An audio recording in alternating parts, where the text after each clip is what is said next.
what if there was one tool that maybe you haven't heard of or haven't tried yet to help reduce your Hashi symptoms and possibly even put your Hashimoto's into remission?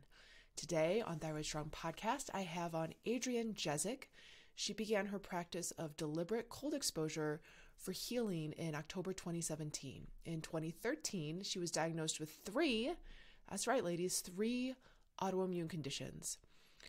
That is when she began her quest for greater health and just feeling like herself again. She developed a regular deliberate cold exposure regimen, and she reversed all traces of her autoimmune conditions and now guides others to do the same.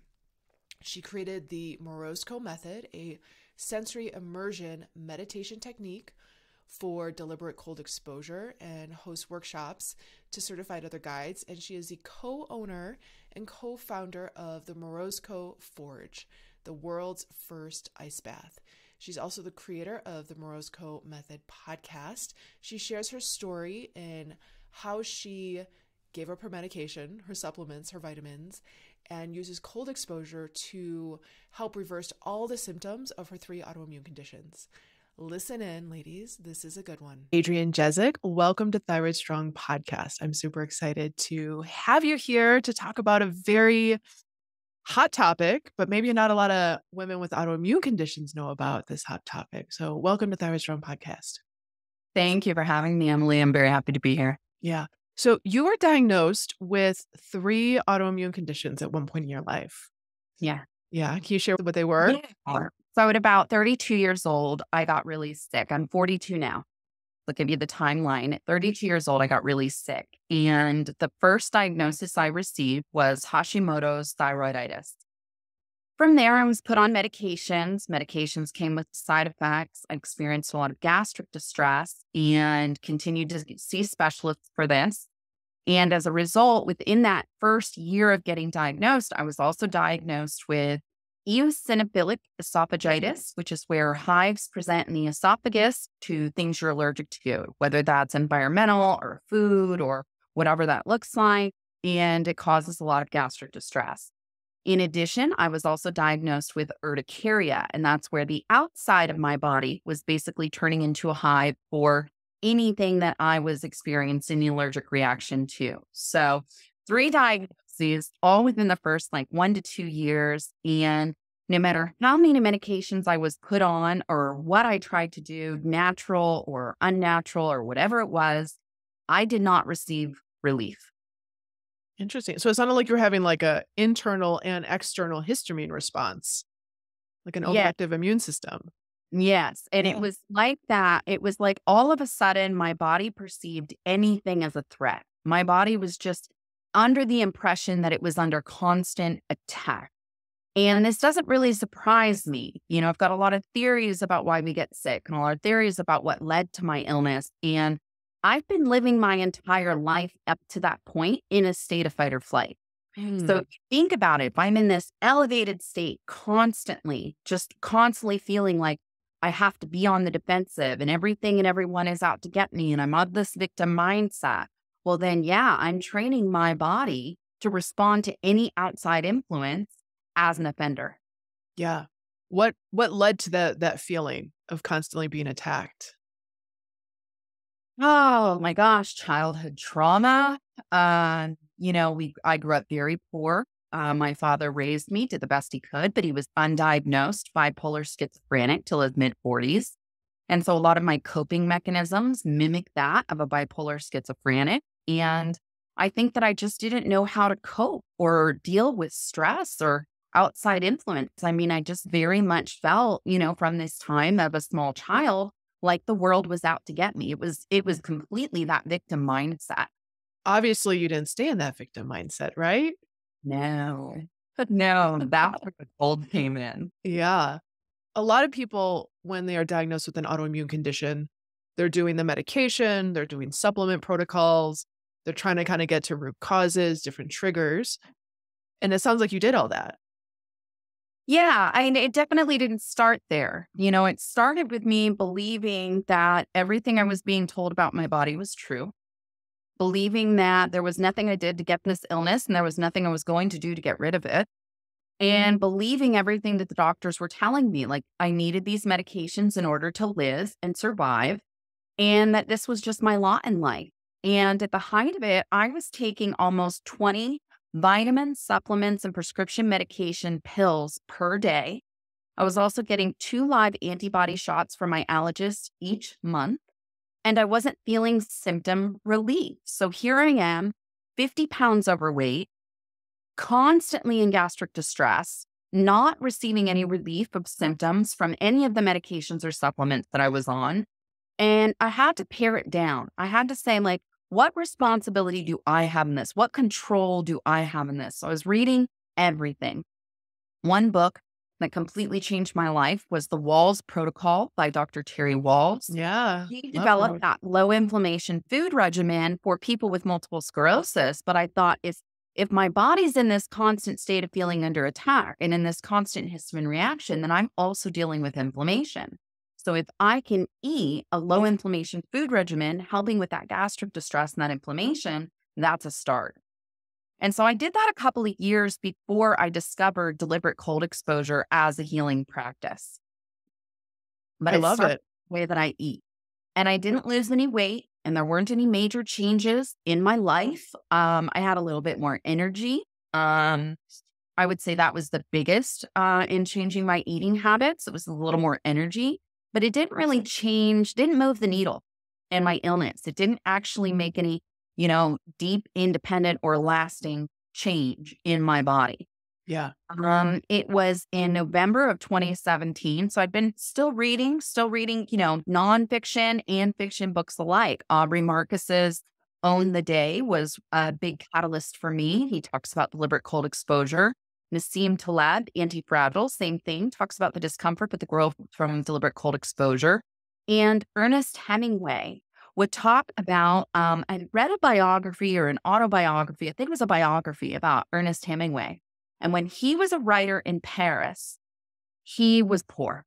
He was really poor. And there were days that he would intentionally not light the coals in his flat because he knew if it was a little bit cold, he would be more focused and write better. And so it was really important for him to recognize that temperature difference and how it affected him. He would also do extended fasting, not necessarily on purpose, but because he believed it was better to eat one good quality restaurant meal every 2 to 3 days than just live on beans for 3 solid days. So he said, I'd rather get one really good quality meal than just feed my body these little bits of things that are not ever going to do anything for it. And I thought that was really fascinating too, that he just he also noticed that on that day 2 or that day 3 of fast, he was more focused, he wrote better, he was less easy to interrupt, and he had better quality work as a result of it. So it was reading these fiction books and these nonfiction books, and how people were treating their bodies in these extremes, how people were treating their, how they were introducing these external circumstances to create more physical, mental, and emotional resilience. And so that's what got me, and it still wasn't right away. I still wasn't like, oh yeah, definitely, I want to try the cold. No, I'm a Florida girl. I lived in Hawaii, Phoenix summers, 20 years. Still my favorite time of year is summertime in Phoenix. I don't care if it's 115 degrees. It feels like a warm hug, and I love it. So I'm still, even 5 years into the practice of deliberate cold exposure, I prefer the heat. And a lot of Hashi ladies have cold intolerance, right? They feel like they're cold all the time. I remember when I was diagnosed, I would wear a scarf all the time, year round. And my husband's like, it's like 90 degrees and humid as, all hell out there, and you're wearing a scarf. What's going on? And I was like, I don't know. I just feel like I need to keep this part of my body warm. I love Terry Walls. She's been on the podcast. I love her approach. You're on meds, you're doing the Walls protocol, these little doses of exposure to different literature, talking about cold exposure. What kind of made you make the leap? Like, I'm going to do this. Because I don't think have yet to meet a woman with Hashimoto's. It's like, I'm going to do cold exposure to help my symptoms. No. And in fact, at the time I told my partner, I was like, I can't do this. I have a literal autoimmune disease that keeps my body from regulating against outside temperature properly. So I have an illness that flat out says I shouldn't be doing this because Yeah. my body doesn't know how to react to it. And I still tried it because I was at my wit's end. I was completely fed up. My relationships around me were deteriorating. I was struggling to keep up at work. I couldn't do anything with my kids. Like I was losing my social life because I just had nothing in me. It was like you wake up in the morning, my spoons were gone by the time I brushed my teeth. I had nothing left to give. Yeah. And so everything in my life was falling apart, including me. So I was at my wit's end. I would have, at that point, I would have tried anything. If you said, swimming in a pool of leeches, doing that 3 times a day for a week would help me, I probably would have done it at that point. So when I say I was at my complete wit's end and willing to try anything, just know that the cold would have been the last thing that I would have chosen to try. And it wasn't even like I still chose to try it. My partner said, all right, you don't have to do it, but I'm going to do it. And he says, I'm going to set it up in our backyard. I'm going to invite our friends. We're all going to do it. You're invited as well, but you don't have to join us. And so here it is, a Sunday morning in November 2017. And I'm like, well, everybody else is doing it. Like, I'm going to do it. I'm very competitive. So at the least, I had that going for me, which is nice. And we did. We set it up in the backyard. We did some breath work. And then it was time to plunge. And I had no idea what I was doing, even the breath work. The breath work is designed to, oxygenate the blood and do all these things, but it doesn't really prepare you to say, all right, now here's what you do when you get cold. And so this video is on YouTube, by the way. If you go to Morozko Forge and look for Adrienne's First Ice Bath, it is hilarious. I put 1 foot on each side of the tub. I put 1 hand on each side of the tub.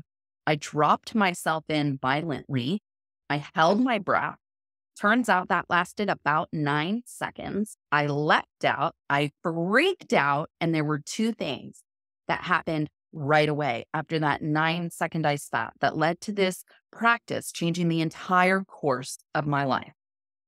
For one, the chronic pain that I had in my legs every day for several years, that even pain pills, acupuncture, anything I do, nothing would touch it. After 9 seconds in an ice bath, that chronic pain was gone. So if any of you out there who lives with chronic pain, who understands that there's no such thing as relief from chronic pain, if you can even imagine in your mind what it feels like to get complete relief for the first time after years of being inflicted with this chronic pain, I was elated. I sobbed. I was so grateful for the relief of that pain in my legs. The other thing that happened was this sense and feeling of empowerment. So the first time, really for the first time in my life, I felt confident and empowered and realized that every minute up until that point, I'd been living in a false bravado. This, I've got it. I can do anything. I am the badass, this, that, and the other. And all of a sudden, I was humbled in a way that empowered me. I was shown truly what empowerment and confidence feels like. So I knew right away I was going to do it again. Not that day. 9 seconds on my first ice bath was enough. But it was definitely something I wanted to do again, and then started to do regularly about once a week from that point. And how did your labs change, right? Because getting diagnosed with 3 autoimmune conditions is a lot. And usually after we get diagnosed with one, the likelihood of getting diagnosed with a second or third is much higher. You found a change in your labs, not only your symptoms, but also your lab work. Well, that didn't come right away. Yeah. So it took almost 2 years, and I wasn't working with my doctors on this. The most frustrating part to me is that I would see 4 specialists a year. I'd see my endocrinologist twice a year to read my labs and to get the information, make sure I'm on the right track. And no one was interested in this practice other than my allergist. My allergist was the one that was like, wow, you're doing cold, you're taking ice baths? That sounds amazing. I'm going to talk to people about this. Like, I'm going to get some information about this. He was the first. He was the first that was just like, this is rad. I'm putting this in your file. Well, as I was going through this process, it wasn't right away even that I realized it was affecting my health. the first thing that had changed was my mind. The first thing that had an impact was the way that I was thinking about what I was going through. So I was shifting this mindset of feeling like a victim into this mindset of empowerment. Like, you know what? This is what I can do. I can eat well. I can make sure I get 8 hours of sleep a night. I can sit in front of a red light. I can do deliberate cold exposure. And I knew every time I took an ice bath, I felt better. And I would feel better for hours, sometimes days. And especially when I introduced it as a regular practice, once we invented the machine and I got regular access, I not only had something to practice daily that was going to help me feel good, but if I experienced a histamine reaction, I'd go straight into the ice. So if I had an offending experience, I had a tool now to go right in and completely stop that histamine reaction. And it was working. So over the first year, it was more just about leaning in, like really diving into the practice and feeling good and finding out, how do I get myself to stay in? Because that's the other part. For my first few ice baths, they were only a few seconds long because that fight or flight would come in. I wouldn't know how to deal with it. I wasn't versed at the time on how to respond when my body was in fight or flight, and I would just get out. So sidebar, that's a whole other conversation on how I developed the Morozko Method, a sensory immersive mindful meditation for moving through that stress response with calm.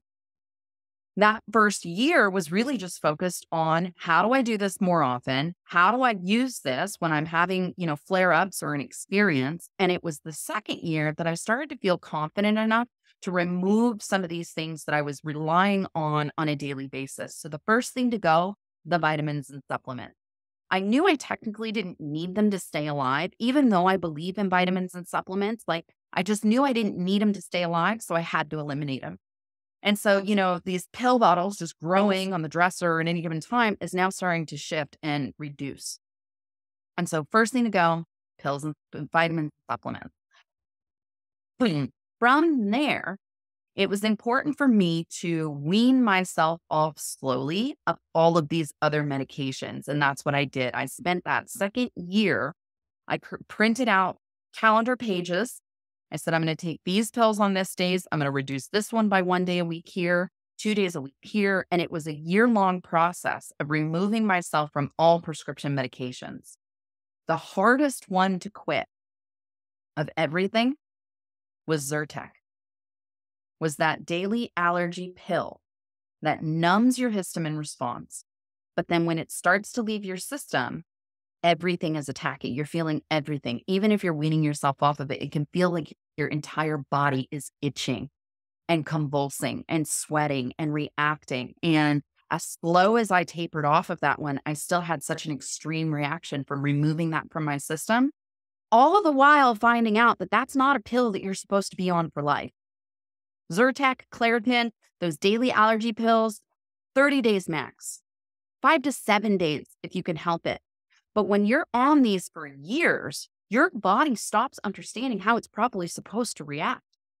So I spent that second year weaning off every medication so that by the time I went into my endocrinologist in 2019, I didn't tell her. I didn't tell her that I was 4 months medication free. What she noticed right away was that I lost 50 pounds, and no one else that she knows with Hashimoto's has ever lost any weight. Wow, what are you doing? And so I told her, I said, I'm doing deliberate cold exposure, I'm doing intermittent and extended fasting, and I'm doing low inflammation food map. And she's like, great, this is great. So she reads my labs, everything was in range. And she says, well, I want you to keep doing what you're doing because everything's within range. And I said, well, that's good because I'm not doing anything. I'm not taking any pills. And she didn't believe me at first. She was like, what? Like, what? Like, what do you mean you're not taking your pills? You need them. No, I don't. She's like, well, that's great. So you're within range. You're not on your medications. You're feeling great. You lost the weight. I hope I never have to see you again. And I'm thinking, yeah, I will see you again too. And then I walk out of her office and I walk through the waiting room and there are a dozen other women, overweight, unhappy, over-medicated, and not experiencing symptom relief. And I thought, this doctor is not going to go shout this from the rooftop. She's not going to tell these women in this waiting room there are alternatives to their healing. So at that moment, I took it upon myself to shout the healing benefits of the cold from the rooftops, to let people know that whether we are diagnosed with autoimmune, chronic illness, metabolic disease, whatever it is, We are superhuman. We have the ability to heal our bodies, but it starts here. Yeah. Because if I don't believe it can happen, it's not going to happen. But if I believe it can happen, that's half the battle right there. Yeah.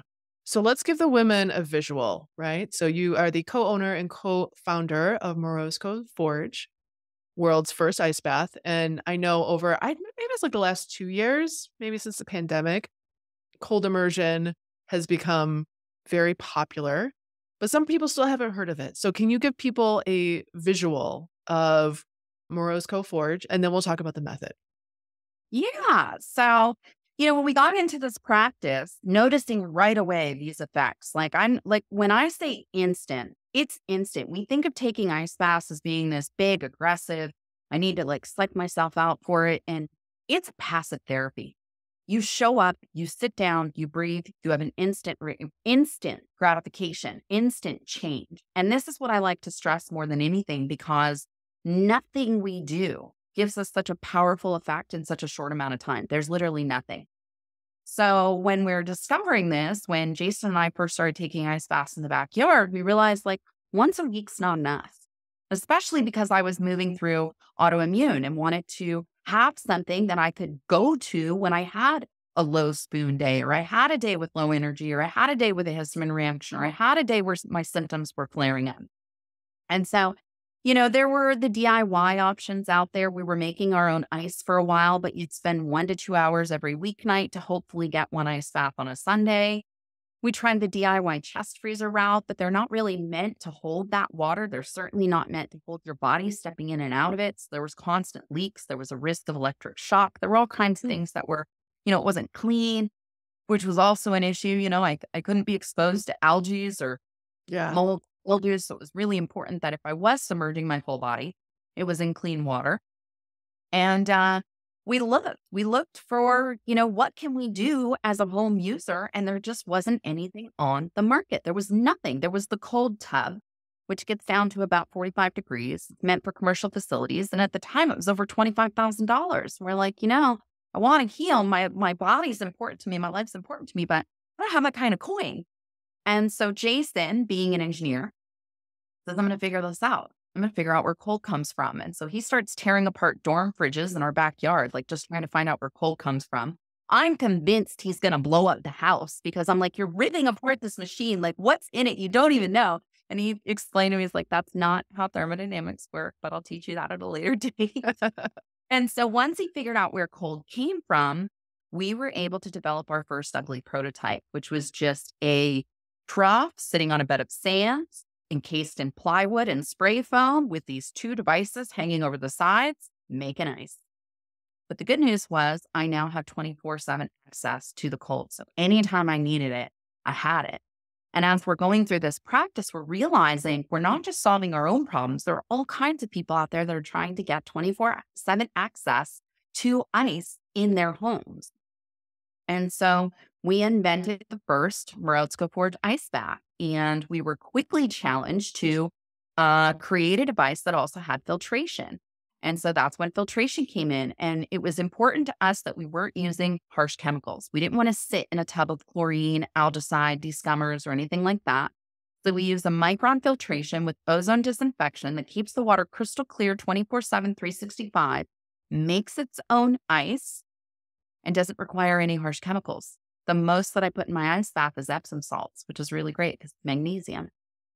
And so within 2018, we did all of our research and development. January 2019, we sold our very first unit. We did not intend to become the Ferrari of ice baths. We didn't intend to become the luxury model. We just knew that there were 2 things that were the most important to us. Number 1, we needed it to be as close to freezing as possible. Number 2, we wanted no harsh chemicals. We accomplished those 2 things. We're also handcrafted in Phoenix, Arizona, so it costs us a lot more to build these machines. We're creating jobs. During the pandemic, we created jobs. So we grew, and we also helped grow our community and our team members in this practice and through our company. Yeah, tremendous. Let's talk about, because I'm sure the women listening are like, okay, so what's the ideal? Is there an ideal temperature, dosing, timing? Well, I'll first start by saying any amount of cold is a good amount of cold. If you are uncomfortable, you're doing the work. I hate cold showers. I'd rather sit calmly in 33-degree water in a bath than be locally pelted with 60 or 70-degree water. But if that's all you have, that's all you have. So number one, the biggest challenge is going to be access. What do you have access to? Can you go to a facility that provides cold as a service? Do you have the ability to purchase your own ice bath? Are you just inviting friends, bringing a bunch of ice and doing it that way? You can do a cold shower if you live in a climate that allows that. But here in Phoenix, Arizona, even in the wintertime, we can't get cold showers. So that's a challenge. You can also fill a large bowl with ice, then add water. Dunk your face 3 to 5 times, dunk your hands 3 to 5 times, dunk your feet 3 to 5 times. I do recommend it in that order because, put water on the face. But so number one challenge is access. Number two challenge is how cold does it need to be and how long do I have to stay in? I'm not a doctor, but I personally believe that if you're trying to create metabolic change, it's got to be below 35 degrees. And here's why. You want to activate fight or flight. But why? Why do I want to scare the crap out of myself? A few different reasons. For one, when I activate fight or flight, all the systems in my body have to come online and work at optimum efficiency to keep me alive. If my body thinks it's dying, this is like the defibrillator of the system that shocks it and wakes it up and says, hey, I have to work my butt off to make sure you survive right now. I don't know why you keep doing this to me, but we're all going to work together so that we keep you alive. When you're doing that repeatedly, you're basically retraining your brain, right? So autoimmune, my body is attacking itself. It's the dog without a job. I start to introduce freezing deliberate cold exposure, these freezing temperatures that cause fight or flight reaction. All of a sudden, my dog has a job. My body has an external something to work against in order to build that resilience because I'm doing it regularly. My body's like, I don't know when she's going to try and kill us again, so we better stay on point.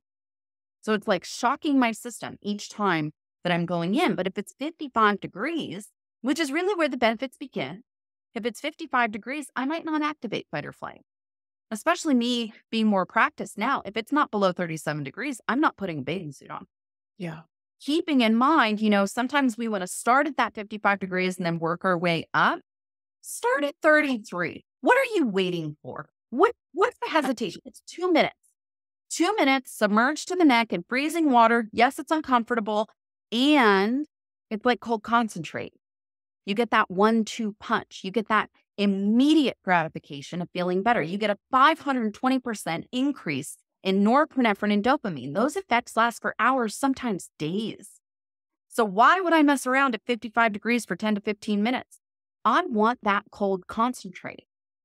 So I believe that if you're trying to reverse metabolic disease, if you're trying to cure the incurable, even if that's not chronic illness, even if that's not chronic pain, maybe it's PTSD, maybe it's anxiety and depression.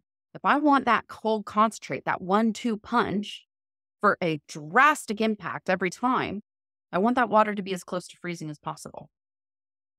Sometimes as women, and maybe just as a human species, we think more is better.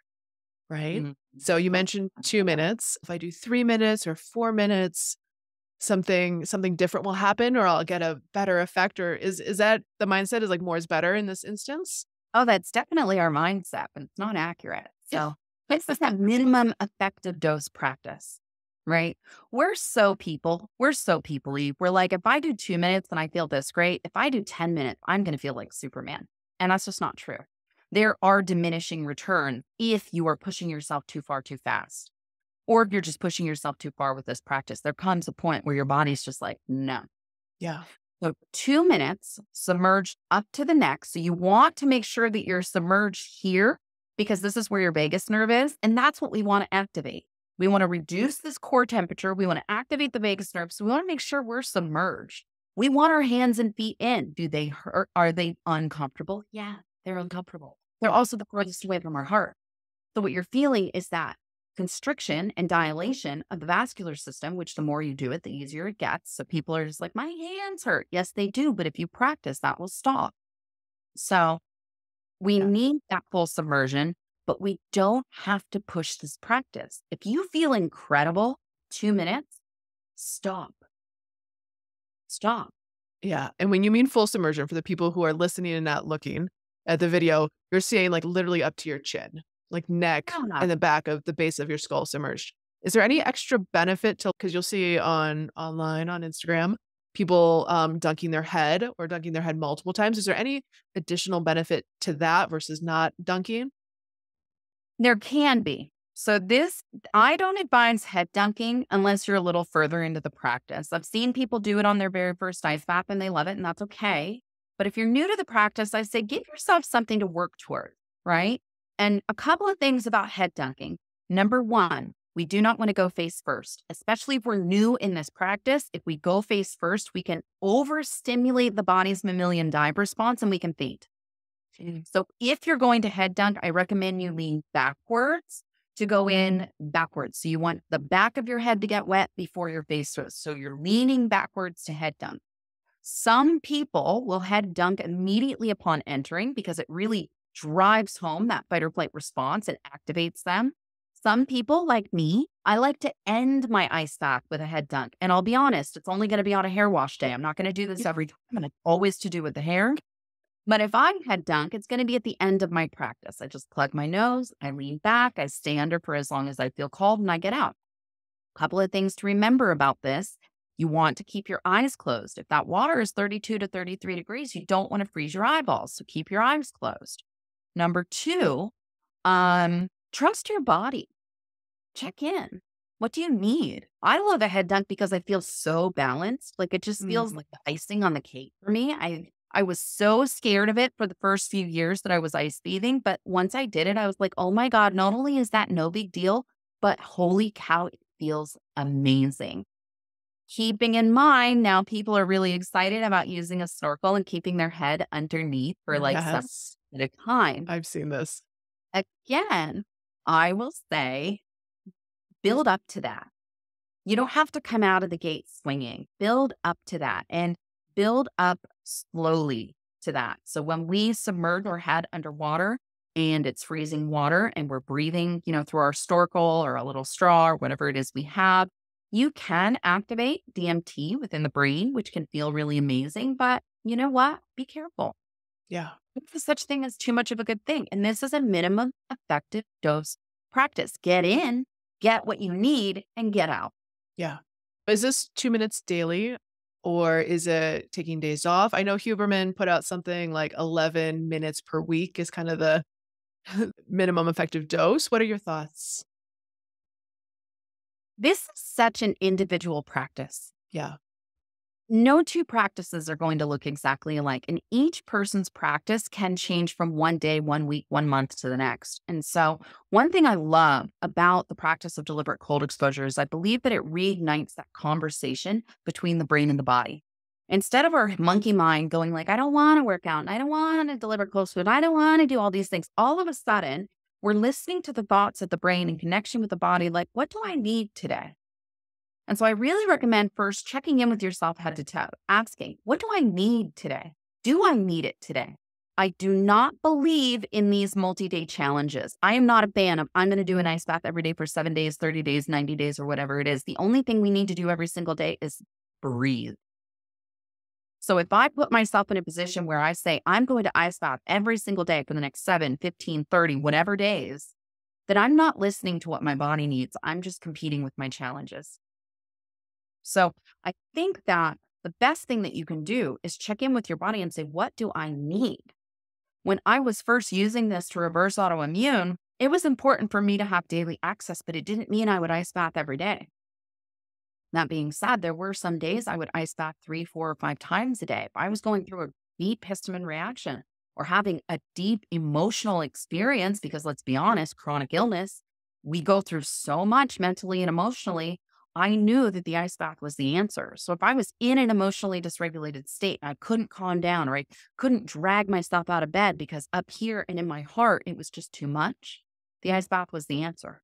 Yeah. If I'm working on metabolic disease, more frequent is beneficial.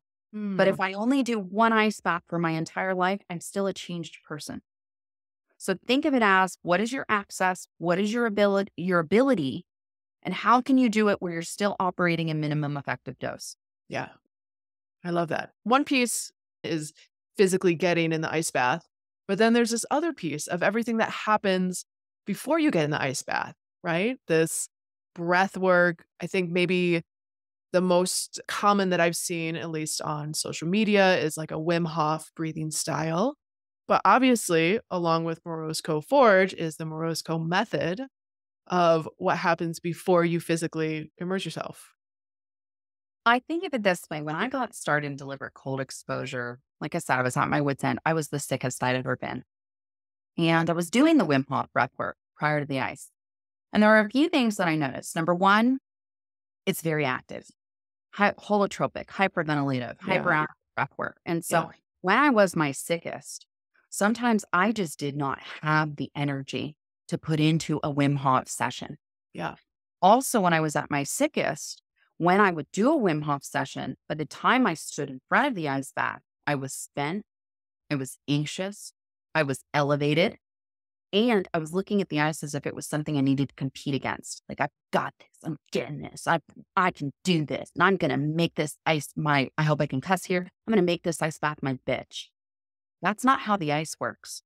And especially when I was so sick and I didn't have so much to give, I realized that there were benefits to the Wim Hof breathwork. There's so many great benefits to the Wim Hof breathwork, but it didn't suit the situation that I was in because I was just too sick. I didn't have what it took to really give it my all.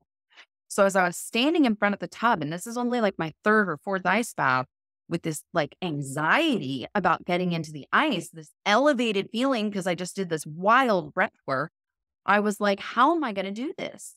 How am I can't, I'm so elevated. I'm so already there. How am I going to get to the calm to sit in for 2 whole minutes? And as I'm standing there staring at the water, I'm hearing in my head some previous practices. So like dialectical behavioral therapy.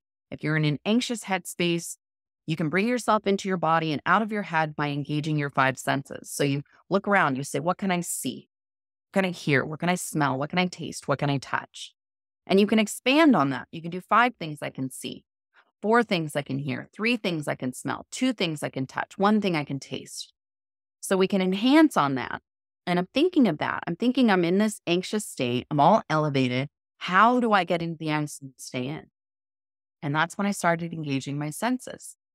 And I said, I can't meet this. This is when it started to dawn on me that I'd been living in my life in this like victim mindset, always on the defense, always fighting. I was like, I have to lay down the sword. I have to find a way to surrender to that fight or flight response, that hyperventilative experience I get every time I sit in the cold. I have to find a way to surrender. And if I'm going to surrender, how am I going to do that? Well, for one, I'm going to get out of my monkey mind. I'm going to bring myself out of my head and into my body by engaging my senses. For 2, I'm going to choose deliberate cold exposure. I am going to put both feet in this tub. I'm going to sit down. I'm going to breathe. And as I started making this my practice and realizing the art of deliberate cold exposure was more about the surrender and the nurture, I realized I didn't need this 30 minutes of hyperventilated holotropic breath work. What I needed was mindful presence.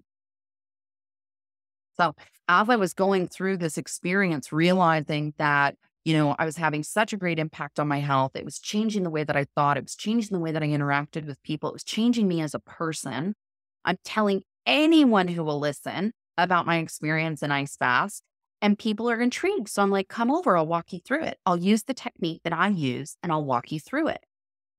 August of 2019, we brought an ice bath to Burning Man. I coached hundreds of people across like 12 or 14 days. It was a really long time and it was several hours a day and it was hundreds of people. And I realized not only am I showing people how to meet this extreme experience with a calm, meditative mindset, but I can't be the only one doing this. I can't guide everyone in the world's first ice bath. So I had to turn this into a training program so that I could certify other people to use this method to help guide and introduce people to the cold. So the Morozko Method is a sensory immersive, mindful meditation used to move through the fight or flight response with calm mindset. The beauty of the Morozko Method is that you can use it in fight or flight while you're sitting in an ice bath, but you can also use it when freaking out in traffic. You can also use it if you're sitting in a boardroom about to give a big presentation. You can use it if you're standing on stage. and you're nervous about speaking to thousands of people. You can use this in the middle of a difficult romantic conversation. You can use this when dealing with a teenager or a toddler. You can use this Morozko Method guided meditation to bring yourself to a point of calm-centered surrender at any time. And my favorite tools are the ones that you can take with you anywhere you can go and don't cost a thing. So using that mindset to get through was essential for me. And I love everything he does. I call him the yang. I call me the yin. He's the dad. I'm the mom. That man energy. I got this feminine energy. Yeah. Can you share, because I'm sure women are like, what is it? Tell me what it is. Can you share just a little glimpse or maybe one of the tools that you teach in the Morozko Method? Yeah. So the number one goal is the way that we meet the cold. We want to meet the cold with a calm mindset and action. So if we're going in, we're getting out, we're going calm.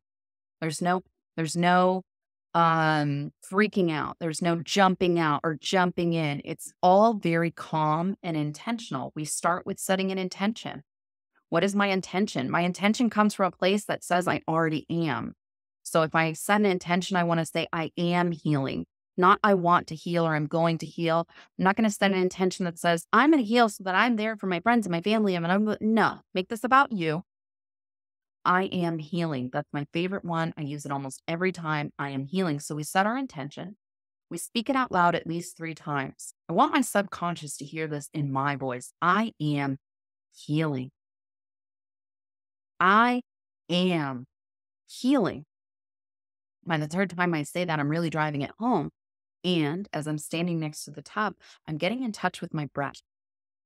I want to make sure I'm breathing into my belly, not my chest. And I'll put my hand on my chest. I'll put my hand on my belly to make sure what's expanding as I inhale. How can I focus on that inhale? Because when I'm in the tub and I'm hyperventilating, which after a while goes away, but if I'm in the tub and I'm hyperventilating, I'm focused on that exhale. And so what I'm practicing before I get in is how to deep inhale into the belly and have an easy exhale. When I step in with full mindful intention. When I sit down, I do it without hesitation. I lean back, I drop my arms, I still breathe. Now, the Morozko Method is intended to be used with a guide, but I have certified guides throughout the world. You may not have access to one, but you do have access to my meditation videos. If you go to YouTube, Morozko Forge Meditation Playlist, you can just press play. Whether you want a 2-minute, 3-minute, 4-minute, or 5-minute ice bath, or if you want something focused on healing or letting go, just press play. Set your intention, set your scene. Create a scene of ceremony. Turn this into another journey that you get to experience in life where you surround it with ceremony. Give yourself the lighting, the sounds, the smells that are all going to ignite the brain to say, okay, it's time to prepare. I recognize that smell because every time I smell that smell, Adrienne steps in the ice. So we're creating a scene that is also preparing us for before we ever even get in. When we do decide to step out, we don't reach for the towel. We don't curl into ourselves and say, I can't do this. I can't stand up. We stand tall in a power pose. So our feet are wider than hips. Our hands are in fists on our hips with our thumbs pointing behind us. Chest is out. Shoulders are back. Chin is up. And you breathe that way. After you get out of the ice bath, you breathe in power pose until everything is calm again. You're allowing your body's cold shock protein to do the work, your vascular system to do the work to warm you back up. So we say that if you meet the cold with stoicism and grace, it will bestow great gifts upon you. If I meet the cold with this deliberate intention, this mindset, it will bestow great gifts upon me. So if you need a little help, you can use those online meditations. I will be releasing some brand new ones soon. I've got a little over 10 new meditations coming out very soon. So keep an eye out for that. I looked at a few of the videos yesterday. They're turning out really well, so I'm excited. And in these new meditations, it'll be a series. You can start at the top and work your way all the way through the series in order to move through grief, trauma processing, any type of healing, or just a little bit of help to get you through that fight or flight response in the cold. I love it. I can't wait to turn one of those on the next time I get in. I got a very inexpensive new recover. It fell apart after the first week, but we patched it up just to see if this was something that I wanted to bring into my life before making an investment. I have a quick question. Bringing the Morozko Forge to Burning Man, was that the ultimate test of like, okay, do our water filters really hold up? And is this ozonator the bomb? 100%. I'll tell you, we were the only ones drinking ice cold champagne on the last day of the burn because we just started putting the champagne in the ice bath. But also, alkaline dust out at the Black Rock, the dust out at the Black Rock Desert is alkaline, and so when we're real sweaty, we're acidic. Those two things mixed together created a perfect 7 pH the entire time. Now, that dust is also powder fine, so those particulates never fully go through our system. So the water could look a little gray or cloudy, but that's just the dust floating. It was still perfectly filtered. We've done it 3 times now, bringing ice baths to Burning Man, 3 years. And yeah, that filtration system kicks. That's amazing. I dropped something on Instagram and had people ask some questions. And one of the questions that came in was, after I do a cold exposure, I get really sleepy and I need to take a 3-hour nap, which I think is an interesting response. What would be your thoughts around that? Yeah. So when we first start this practice, or really anytime we're going through this practice, when you take an ice bath, your lymphatic system will do a full flush. This is more effective, more powerful than a lymphatic massage. You're doing a complete flush of your lymphatic system.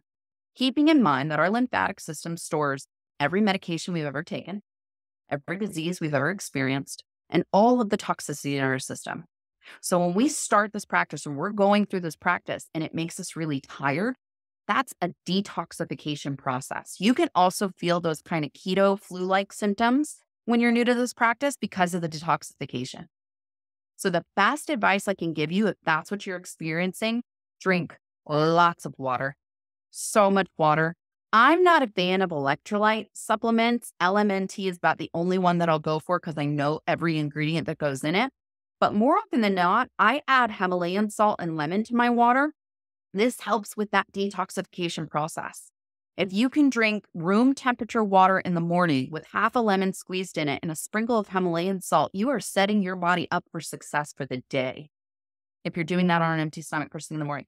So if cold is making you tired, give yourself grace, hydrate, and look at maybe getting some blood work done to see if there are any supplements that may benefit this detoxification process in your system or may benefit some of that supplement support that you might need. Yeah. So there's all kinds of ways to do this, but it's a good idea to know exactly what supplements your body is asking for. Yeah, that's an interesting perspective because my first thought process was like, oh, maybe she's kind of just getting into the ice bath and not bringing her nervous system into a calm state. Maybe she's kind of getting too much fight or flight activation and then crashing afterwards. But so I love that lymphatic perspective. Energetic.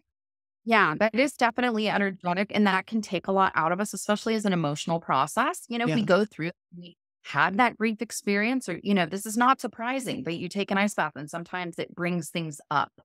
And we're kind of cleaning house more than just in our lymphatic system, but like in our heart system. Yeah. Well, that makes sense. But typically, I think detoxification. Yeah. Can you share what you would do after? So you shared a little bit, right? Like this power pose. When I was first doing ice baths, I would get out and I'd run and go take a hot shower. And I was like, this is probably not what I'm supposed to be doing. What would you recommend? Are you supposed to like shiver it out? Should you, what do you recommend? So I want my body to do the work. Yeah. Even if I'm contrasting, I love a good contrast session where it's ice and sauna and ice and sauna. A couple of things you want to remember. If you're going from cold water to hot water, both of those are vasoconstriction. So both of those are going to squeeze and constrict your vascular system. When we're going from cold water to hot sauna, we're getting a constriction and a dilation. So that's going to give you the full push-up workout for your vascular system. So it's important, first of all, to think, what method am I using? Now, there's nothing wrong with this, but you could feel lightheaded a little sooner if you're going from cold to, if you're going water to water. You could feel a little more lightheaded. It could be a little more depleting because we're still just pushing all the toxins out of the system. We're not getting that full push-up. But I am a big fan of letting your body do the work. So I'm not going to rely on a sauna or a shower or a hot tub or a bath to warm me up. I want to give myself at least 3 to 5 minutes for my body to activate those cold shock proteins, for my vascular system to do its job, for my body to warm itself up. So I don't want to rely on a hot shower or a hot tub or a hot sauna to stop that cold process. And if I am doing both, ideally, I'm starting on cold and I'm ending on cold. That's how powerful it is. Yeah. And so same with the heat. I don't want to come out of a hot tub or a sauna and rely on the cold to cool me off. I want to give myself 3 to 5 minutes in between those practices to let my body do the work, because this is the work our bodies are missing. It's the work our bodies are craving, but they're not getting, because we don't put ourselves in these extremes back and forth like this. Yeah. With it all. Yeah. One last question. I love this idea of resilience, and I share this message with the Hashi ladies because I think oftentimes we can feel defeated, overwhelmed, not in a abundance growth mindset, almost sometimes like a poor me, because every day feels like such a struggle, especially with the fatigue and just chronic pain. If someone is hesitant, like, okay, I know this is going to build this resilience mentally, physically, emotionally, spiritually, but there's always this hesitance. Like the hardest part of starting to get into the cold plunge is the thought of doing it, right? And then sometimes I find myself like delaying through the day. I'm like, oh yeah, I'll do it after the kids come home, before the kids come home, around lunch. How do you get people over that hump? Well, we start by accepting it.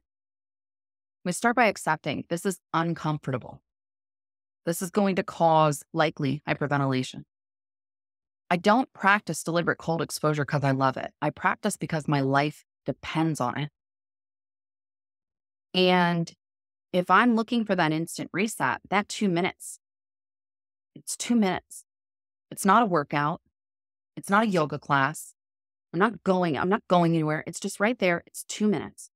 If on the other side of that 2 minutes, you decide, oh, it's not for me, I don't ever need to do this again. Fine. Don't do it again. But try it once.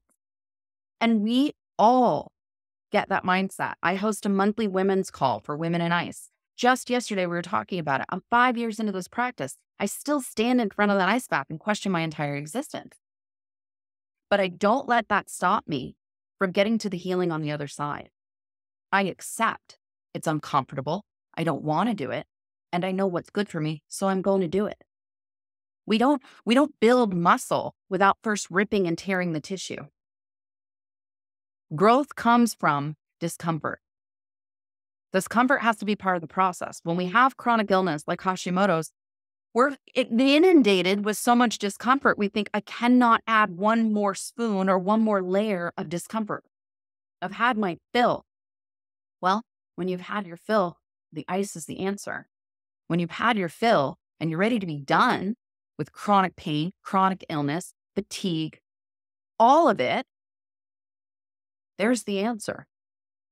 And if you try it and it doesn't work for you, okay, tell me about that. Reach out to me individually. I'd love to know. I've guided thousands of ice baths at this point. Only 2 times has anyone ever said to me, you know what? I'm not going to do that again. And they both still had a positive experience. They just crossed off their bucket list and decided that was enough. So the power is in accepting that it's uncomfortable, accepting that we don't want to do it, or we don't like it, or we are afraid of it, and then doing it anyway. Love it. Adrienne, where can people find you? All over the place. You guys Google me. You can go to our website, www.morozkoforge.com.